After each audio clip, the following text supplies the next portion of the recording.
سفر میاش په ختمېدو او اخیری چهارشنبه پکې راله نو پیغمبر علیه السلام چې کومه بیماری و هغې کې لږ تکلیف کې اضافه شو نور هم زیاته شوه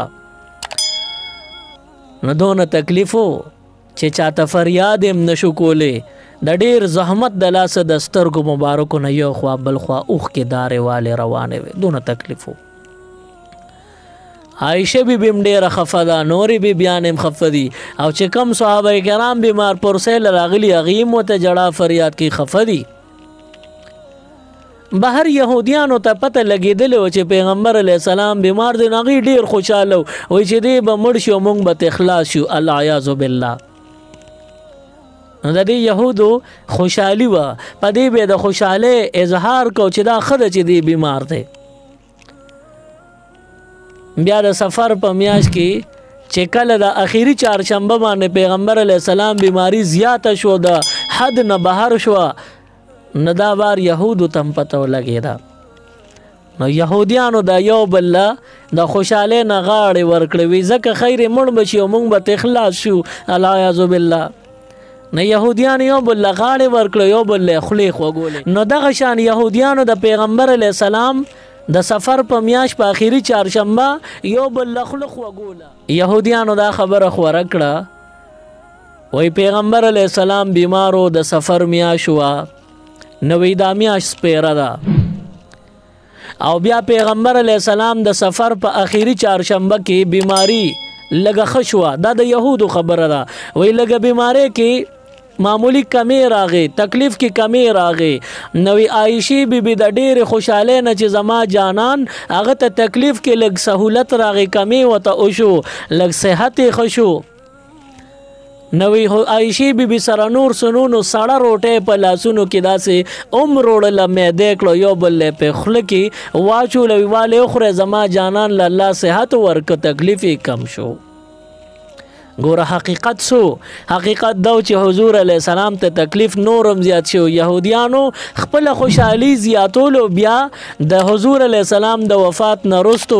صحابو ته یاد و چې حضور علیه السلام د سفر په آخري چهارشنبه بیماری زیاته شوې وه صحابو نه وروستو د یهودیانو پراپیګنډه را روانه وه اخر کې دې خبرې داسې اسلامي مقام حاصل کو چې خلکو په منځ کې دا خبره داسې مشهوره شوه یقین پې راغوي او د سفر په اخره چهارشنبه حضور علیه السلام په تکلیف کې لږ کمی راغلی نو موږ به هم چوري وکړو عایشې بی بی په دواړه لاسه کې سړه روټۍ چوري کړې وه موږ به هم روټۍ میده کو چوري به ترې جوړه کړو نو په تمام روی زمین په تمامه دنیا کې د پښتنو نه علاوه په بل نورو قومونو نورو خلکو کې د چورۍ کولو تصور رواج نشته بلکې د اردو زاړه کتابونو ګوره په هغې کې د چورۍ لفظ هم نشته نو د حضور علیه السلام په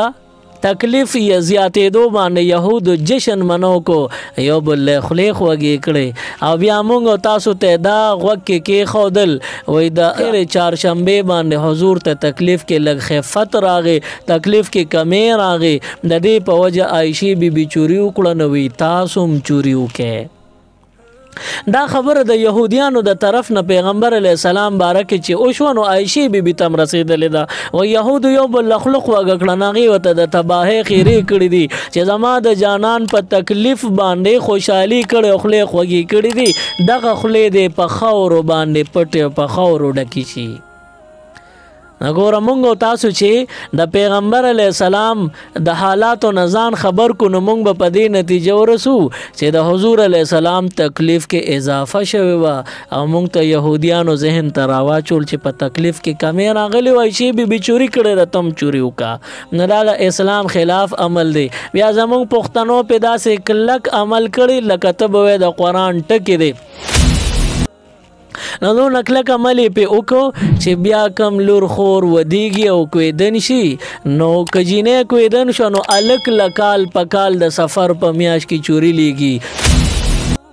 او بیا د الګ کور د خپلې جینې له چې دا په نوم کړی د خپل الګ نه دغه د الګ کور خلک هم چوري دی جینې کور له راوړي مونږ خپل انګور له چوري وړو د چورې میاشت ده او بیا چې الګ او جینې واده شي رخصتي شي نو کال په کال بیا د جینې نه خپل اسخرګنې چوري غواړي وي تا د چورې میاشت راله مور خور د له چورې کې یاد نه کړې په چورې کې صدلو تعالی ګوره چورې میاشت تېره شو چوري رونه لېږله نو د جینۍ نه بیا اسخرګنۍ چوري غواړي دغه ټول خلک بېدینه دي او دا د بېدینۍ عمل د دې نه ځان ساتل پکار دي په اسلام کې د سفر حوالې سره چې کوم خراب رواجونه او عقاید او نظریات دي دا نشته اسلام د دې خبرو بنیاد وستل غواړي د چورې حکم حلال دی که حرام چوری جایز ده که ناجایز ده نو دا چوری دا د حلال سیز نه تیاریږي د روټۍ نه جوړیږي او په دې کې ګوړه اچولی کېږي یا چینی اچولی کېږي یا پکې غوړي اچولی کېږي نو دا پاکیزه دي دا حرام نه دي لہذا چوری خوړل او کول دا جایز او حلال دي البته د سفر په میاشت کې په دغه سوچ باندې چوری کول دا ناجایز او ګناه ده